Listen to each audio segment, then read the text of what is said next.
Mientras el mundo contenía la respiración, observando el caos que envolvía a Irán, parecía una cuestión de tiempo antes de un colapso inevitable. Nadie imaginó que el nombre de una nación del sudeste asiático sería mencionado con más frecuencia por los analistas occidentales que el de las potencias más poderosas. ¿Qué había llevado a Vietnam, un país acostumbrado a la modestia en el escenario internacional, a convertirse de repente en el foco de la atención mundial? Hoy desvelaremos esta historia. En medio de la noche en Hanoi, la milenaria ciudad de la cultura, aún no dormía. Las brillantes luces de los rascacielos se proyectaban sobre el río Rojo, serpenteando como las arterias que laten incansablemente de una superurbe. Pero en otra parte del mundo, la oscuridad no era solo una cuestión de hora, sino la ominosa sombra de la inestabilidad que se cernía rápidamente sobre Oriente Medio. Las agencias de noticias internacionales informaban al unísono que Irán se enfrentaba a la crisis interna más grave en décadas. La economía en profunda recesión, las protestas generalizadas, la estructura de gobierno comenzaba a resquebrajarse y los mercados energéticos globales temblaban violentamente. En una sala de redacción en Londres, el analista Daniel Croft, occidental, observaba decenas de pantallas simultáneamente. No le sorprendía demasiado el colapso que se estaba gestando en Irán, pues las señales se habían estado acumulando durante mucho tiempo. Lo que le detuvo no fue Teherán, ni Washington, ni Bruselas, sino Ciudad de México. ¿Por qué se mencionaba en los informes de inteligencia más de lo que debería?, murmuró para sí mismo mientras revisaba informes internos de varias agencias. Todos decían lo mismo. En las últimas semanas, el país que actuaba con mayor sigilo pero con la mayor precisión era México. México no emitía declaraciones enérgicas, no se erigía como líder mundial, no desplegaba buques de guerra para exhibir fuerza, pero estaba presente en casi todos los diálogos importantes, desde las naciones del Golfo, Europa, China, India hasta el grupo de los no alineados. Daniel comenzó a interesarse de verdad. Solía pensar que México era un actor regional hábil en el equilibrio, pero no una variable crucial en una crisis global. Sin embargo, esta noche la información decía lo contrario. Se rumoreaba que una delegación mexicana había contactado a varias partes, tanto a los partidarios del gobierno iraní, a la oposición en el exilio, a representantes energéticos de las naciones del Golfo y a intermediarios europeos, sin que nadie supiera realmente lo que México estaba haciendo. En la gran pantalla, las imágenes de una multitud gigantesca en las calles de Irán aparecieron, con los gritos de las consignas de protesta mezclándose con el sonido de las sirenas. A lo lejos, en una tranquila sala de trabajo en la Secretaría de Relaciones Exteriores de México, el secretario y su equipo permanecían sentados alrededor de una mesa en silencio. Nadie hablaba, nadie se apresuraba, pero todos sabían que el mundo cambiaría en los próximos días. Y en la quietud de esa noche, este pequeño país a menudo pasado por alto se preparaba para mover las piezas que podrían cambiar el equilibrio de toda la región. Daniel tomó un bolígrafo, y por primera vez, escribió el título de su análisis. Mientras las superpotencias hacían ruido, México eligió susurrar, y el mundo comenzó a escuchar. Aún no sabía que esto sería solo el comienzo de una historia que haría que el mundo mirara a México con otros ojos. A la mañana siguiente, la primera luz del sol de la mañana en Ciudad de México atravesaba la delgada cortina en la sala de conferencias en el piso superior de la Secretaría de Relaciones Exteriores. La larga mesa de madera estaba dispuesta de forma sencilla, sin ostentación ni extravagancia, solo carpetas, mapas geopolíticos y reportes de energía mundial ordenados cuidadosamente. La atmósfera era tan solemne que se podía oír el sonido de las páginas al pasar. Los personajes importantes en esa sala no eran generales ni magnates empresariales, sino diplomáticos mexicanos, conocidos por su calma y sabiduría. No solo veían la crisis iraní en el marco del colapso de un gobierno, sino que miraban más allá, a las ondas de choque que arrastraría. Los precios del petróleo podrían dispararse, las rutas de transporte podrían bloquearse, el pánico en los mercados financieros y una nueva polarización entre las potencias. El jefe de la delegación negociadora de México abrió lentamente una carpeta de color crema antes de decir una única frase: no participaremos en ningún conflicto. Pero debemos hacer que todas las partes entiendan que México es un espacio seguro para el diálogo sincero. Este era el corazón del estilo diplomático mexicano en tiempos de crisis. No juzgar apresuradamente, no hacer declaraciones duras para ganarse el favor, no erigirse como árbitro, sino construirse como un puente sobre el cual todas las partes pudieran confiar para cruzar, incluso si a veces no confiaban unas en otras. Al mismo tiempo, en Singapur, Doha, Ankara, París y Nueva Delhi, los diplomáticos extranjeros comenzaron a enviarse mensajes constantemente. La noticia se extendió silenciosamente. México estaba abriendo un canal de diálogo no oficial para muchas partes que ya no podían hablar directamente entre sí. Un lado temía ser espiado, otro no quería perder la cara, algunos no confiaban en las superpotencias, pero todos consideraban que México no tenía una agenda oculta demasiado peligrosa. En el mundo de la diplomacia, la credibilidad no proviene del tamaño de una nación, sino de su capacidad para cumplir su palabra. Y México había acumulado esta imagen durante mucho tiempo, casi sin promocionarse. México tenía relaciones no demasiado tensas con Occidente, no se enfrentaba directamente a Oriente Medio, tenía canales de diálogo con China, India, la ASEAN y el mundo islámico, y era conocido por escuchar más que por hablar.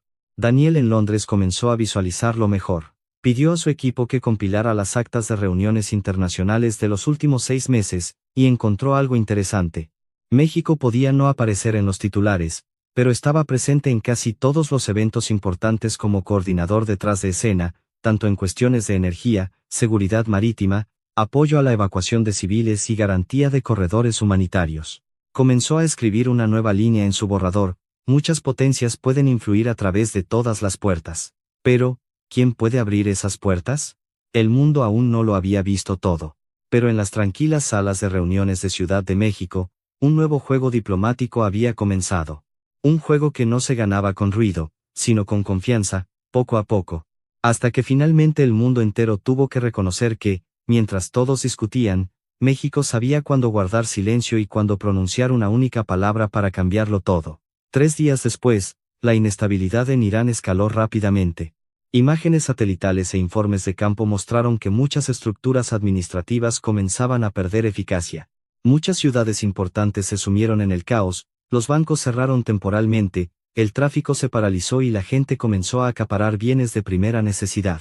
Al mismo tiempo, los mercados petroleros mundiales reaccionaron instantáneamente, los precios del petróleo se dispararon, obligando a muchas naciones a celebrar reuniones de emergencia. En Europa, los responsables políticos estaban preocupados por el suministro de energía para el próximo invierno. En Asia, las refinerías y las compañías navieras comenzaron a preparar planes de contingencia.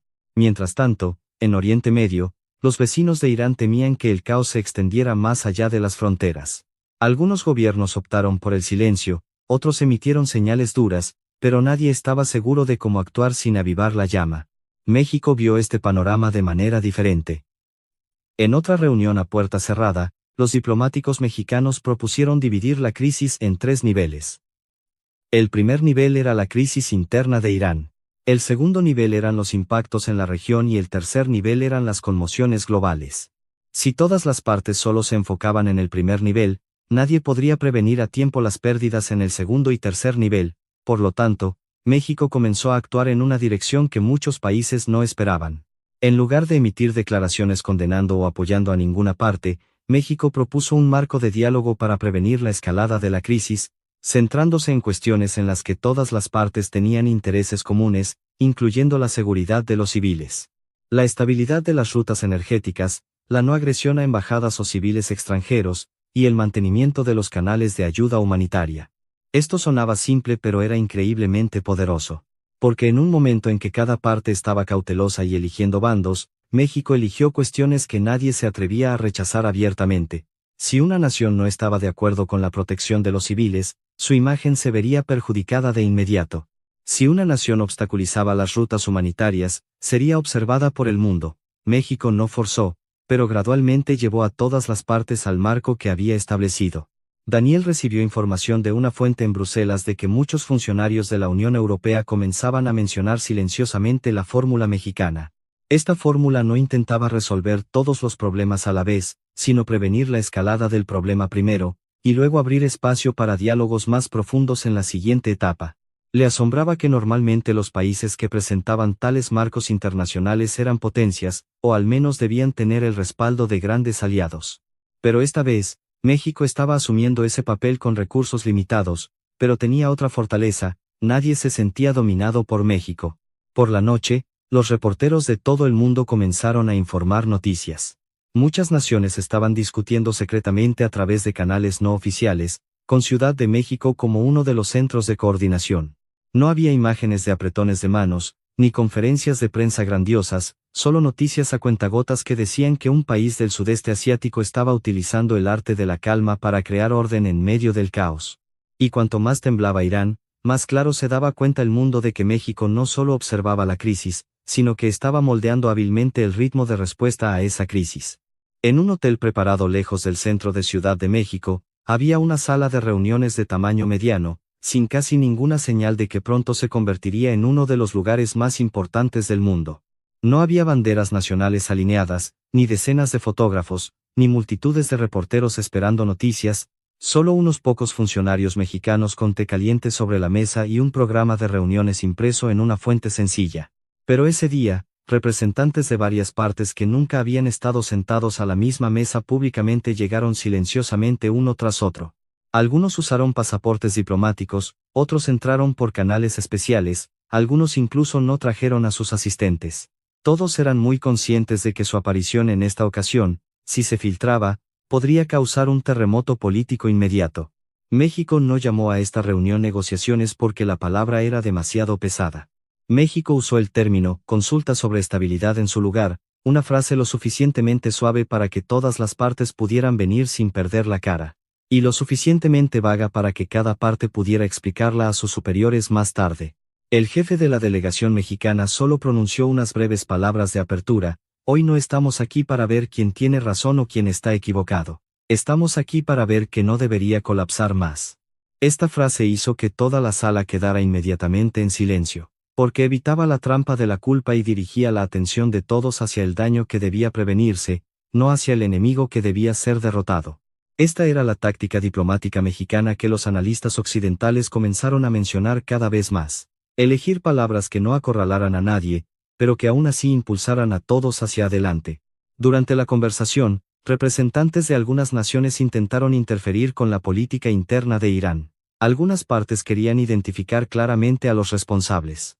Pero el equipo mexicano continuamente redirigió la discusión hacia cuestiones prácticas y alcanzables, como la protección de las rutas de evacuación de extranjeros, no afectar a los buques comerciales en el Golfo, no usar fuerzas proxy para expandir el conflicto, y establecer líneas de comunicación de emergencia entre las capitales. Muchas veces la reunión casi fracasa debido a la profunda desconfianza arraigada durante mucho tiempo, pero cada vez, el equipo mexicano hacía un receso, cambiaba de asientos, modificaba la disposición o se dividía en pequeños grupos para hablar en privado.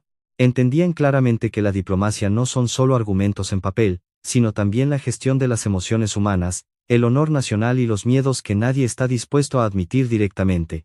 Daniel recibió información interna de una fuente que solo decía que la pequeña sala de recepciones de México ese día tuvo más impacto en la paz mundial que muchas salas de reuniones grandes juntas.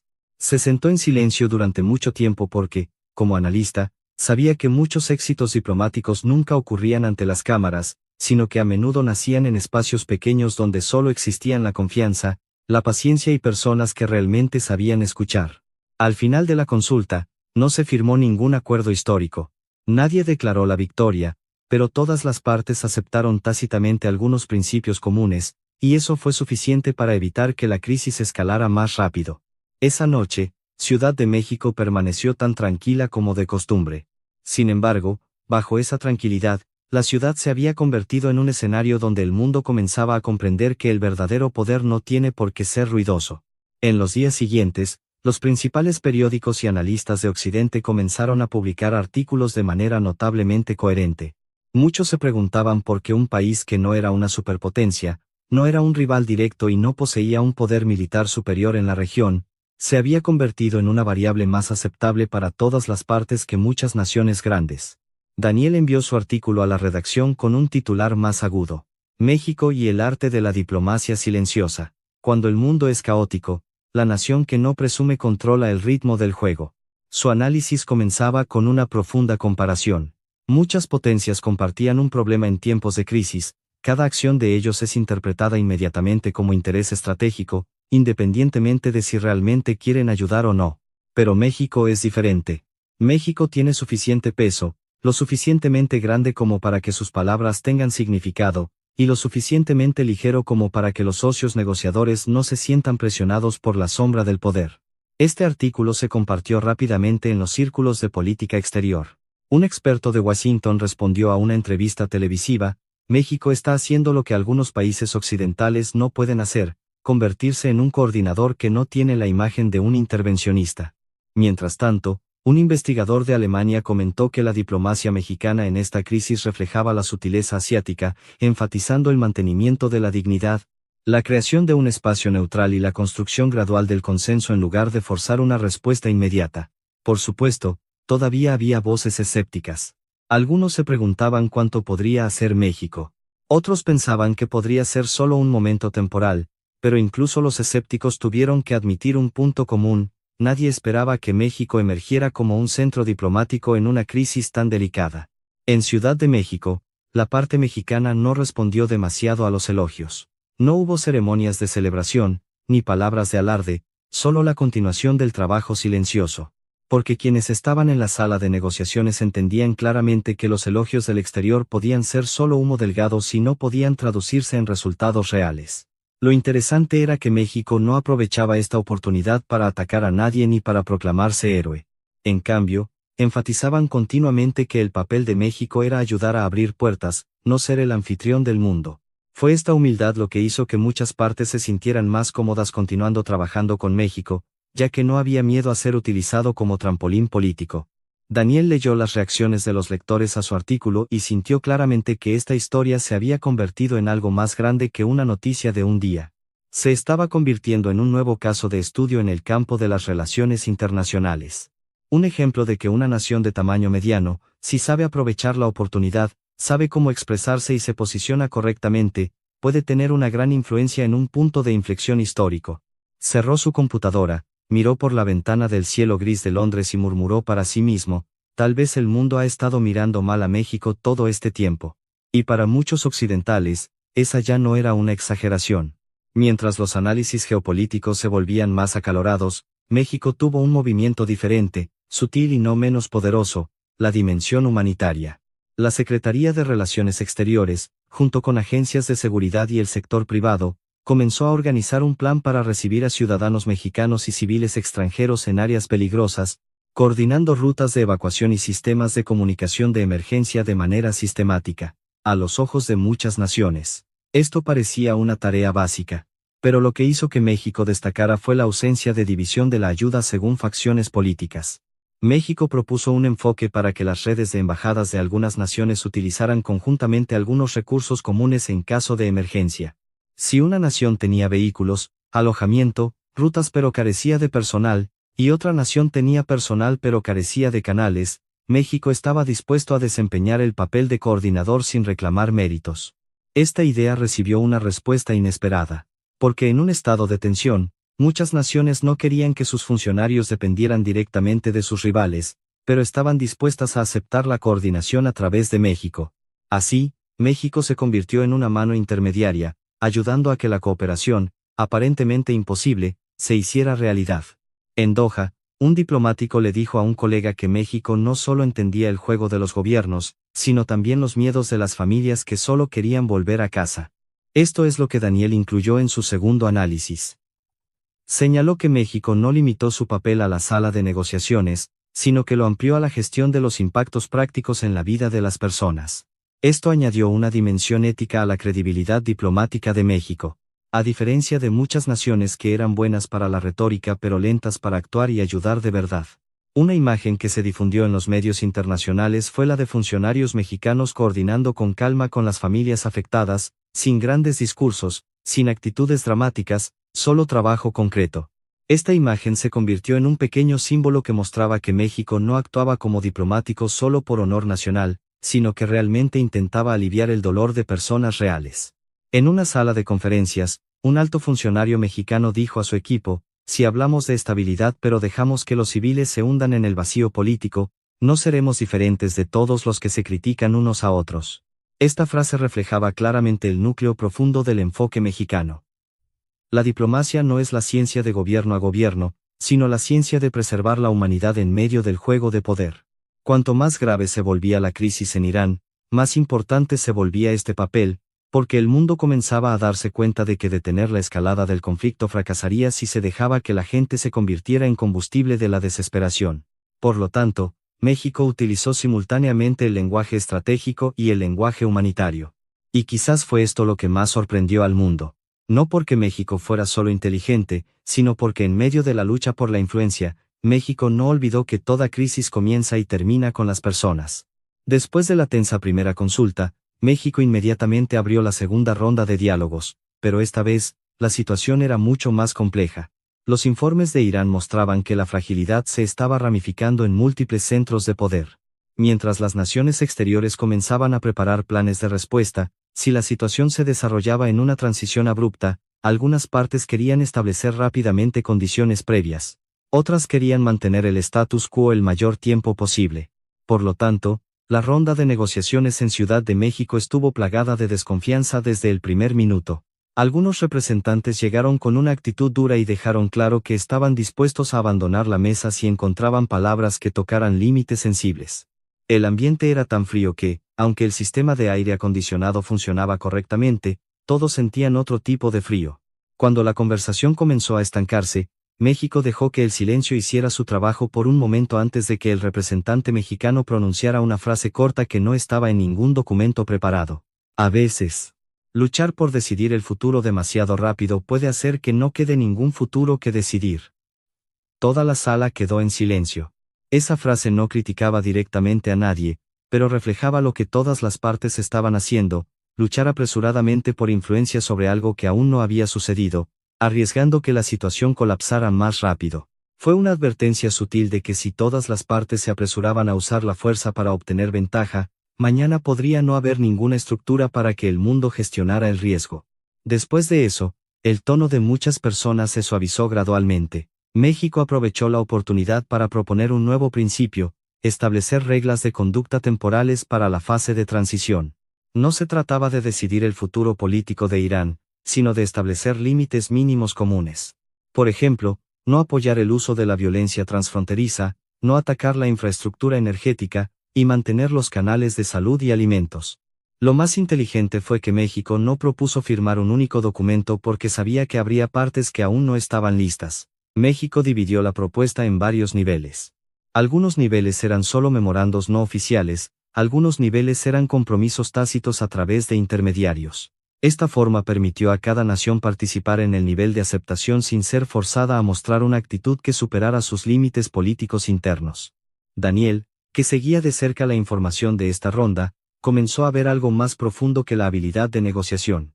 Vio un instinto diplomático que no se enseña fácilmente en los libros, la capacidad de leer no solo las palabras, sino también los silencios, las expresiones faciales, la respiración y los miedos que cada nación ocultaba detrás de las palabras políticas.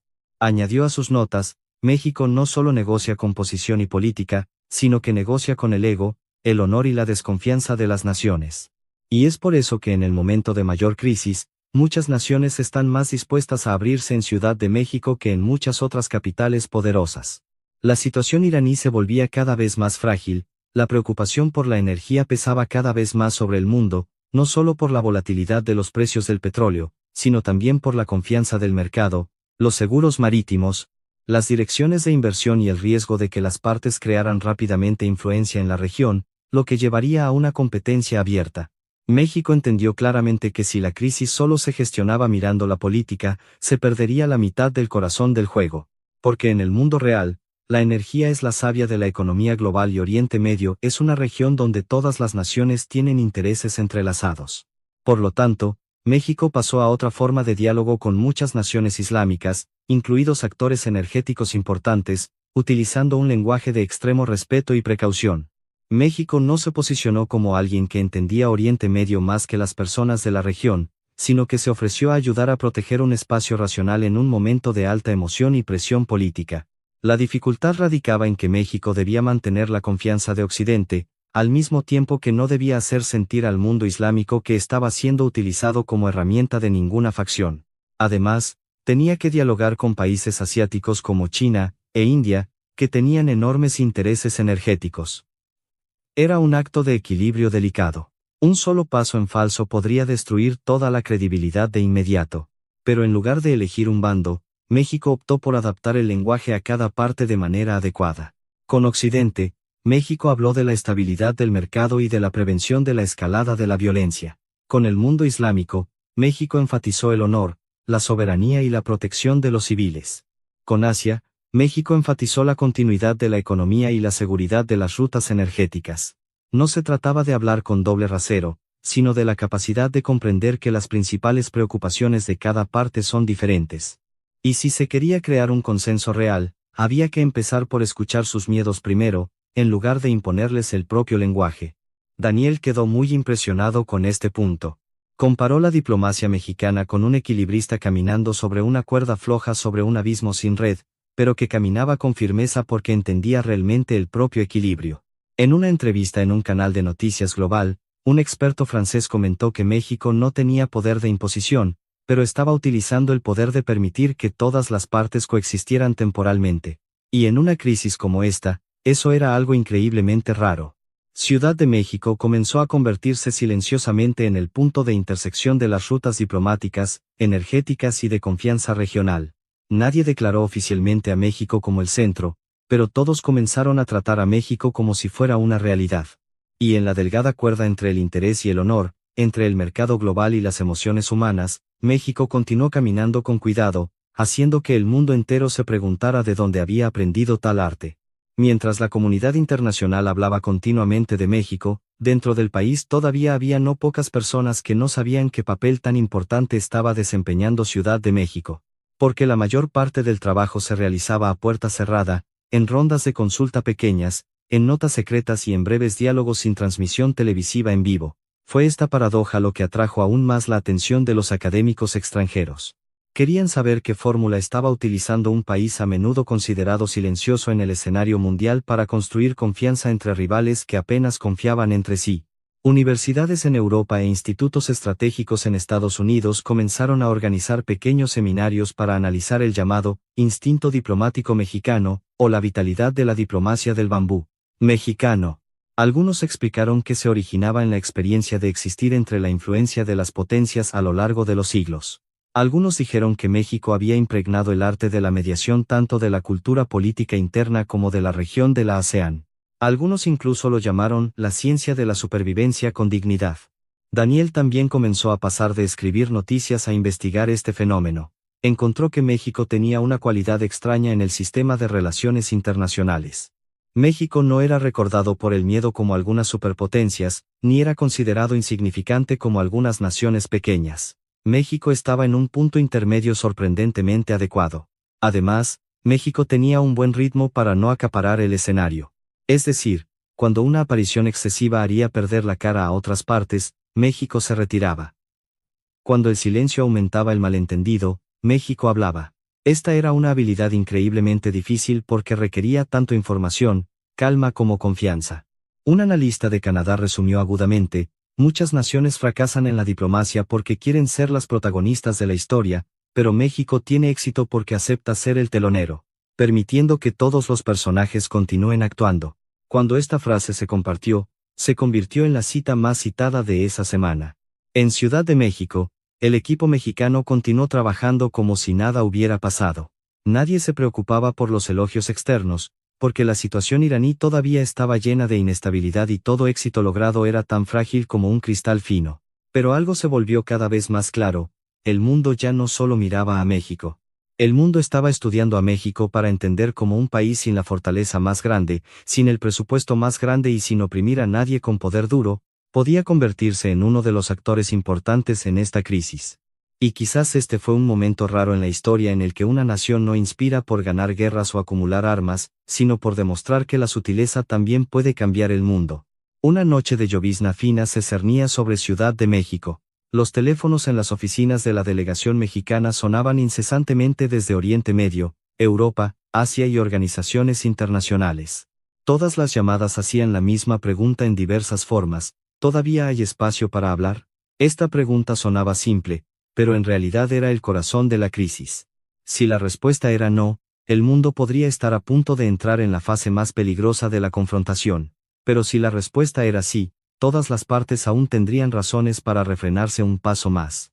México entendió cuán importante era esa noche. Porque muchas fuentes de inteligencia comenzaron a mostrar que sin al menos algunas señales comunes, los mercados globales entrarían en pánico aún más, y algunos actores podrían decidir actuar con una dureza innecesaria. Por lo tanto, el equipo mexicano aceleró rápidamente lo que se llamó un acuerdo tácito.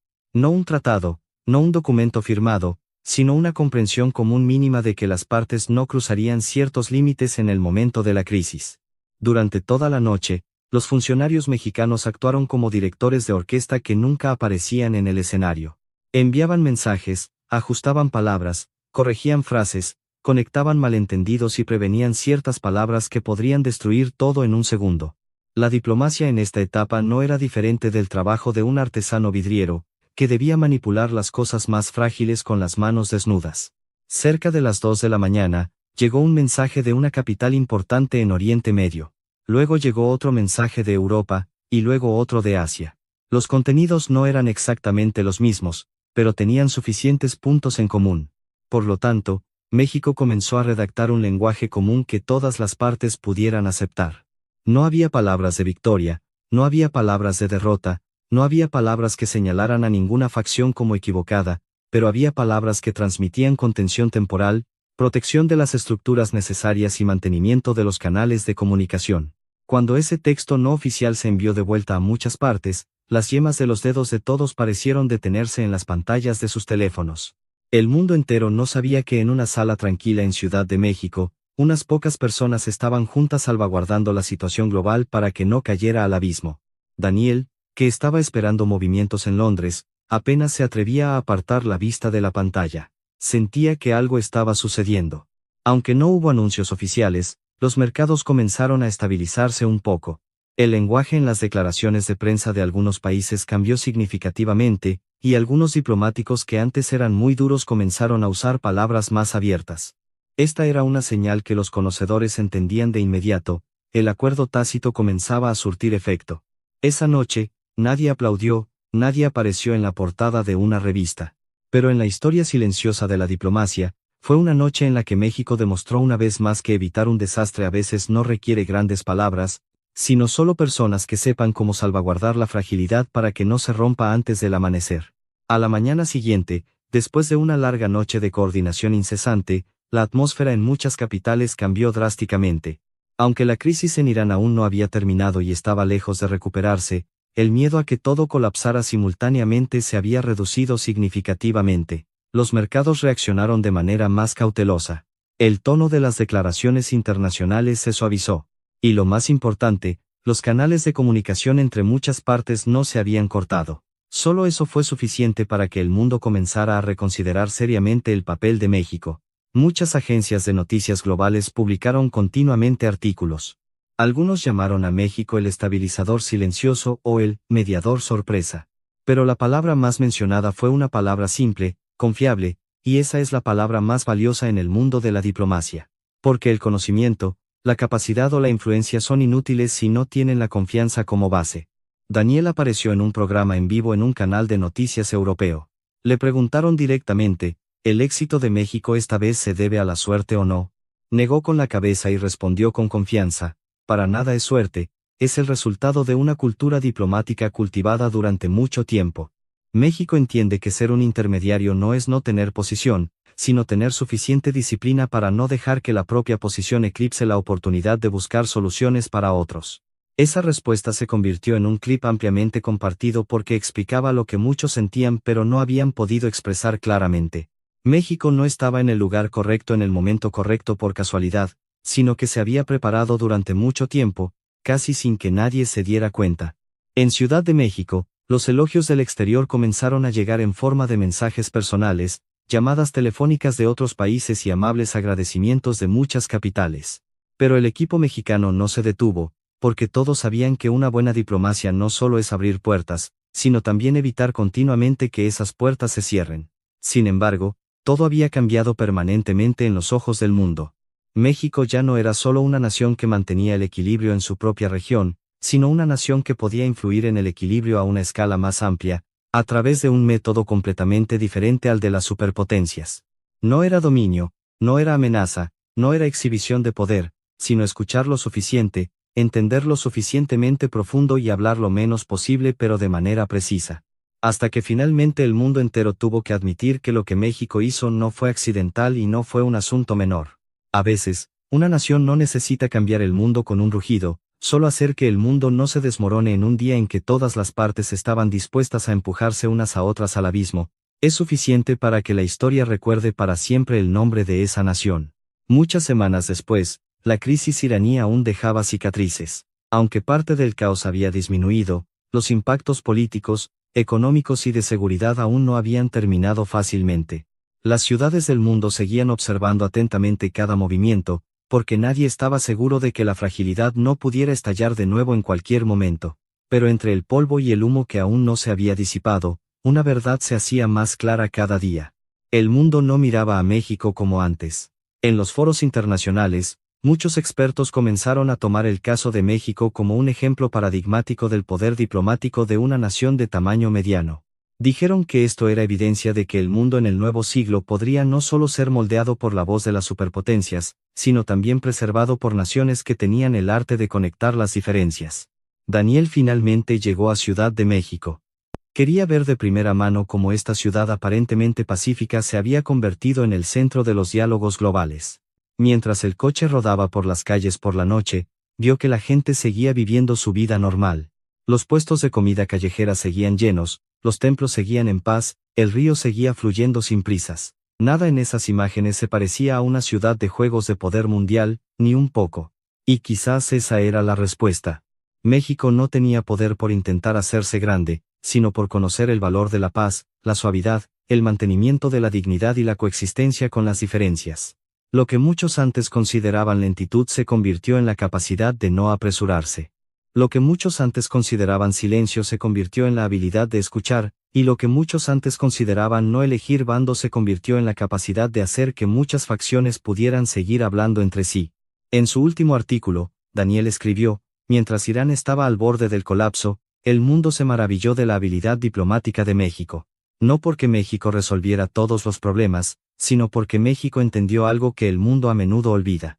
Cuando el poder duro no es suficiente, lo que ayuda a mantener el mundo unido puede ser solo la confianza construida pacientemente, palabra por palabra. Esa noche, se sentó a mirar los reflejos de las luces en el Río Rojo, al igual que la primera noche en que comenzó a interesarse por esta historia. La única diferencia es que ahora entendía mejor que una nación que parece silenciosa, puede no estarlo por no tener nada que decir, sino por saber que las palabras verdaderamente importantes deben usarse en el momento más preciso. Y en esta crisis, México habló en el momento adecuado. El mundo no solo fue testigo del talento de los diplomáticos mexicanos, sino que también vio una lección importante del siglo, que la calma no es debilidad. Y a veces la nación que más cambia el juego es la que nunca se jactó de ser grande. Y esta es la razón por la que el mundo comenzó a mirar a México de manera diferente. Porque en un día en que muchas naciones eligieron hacer ruido, México eligió usar la tranquilidad, la precisión y el arte de la diplomacia para convertirse en uno de los nombres más mencionados por el mundo.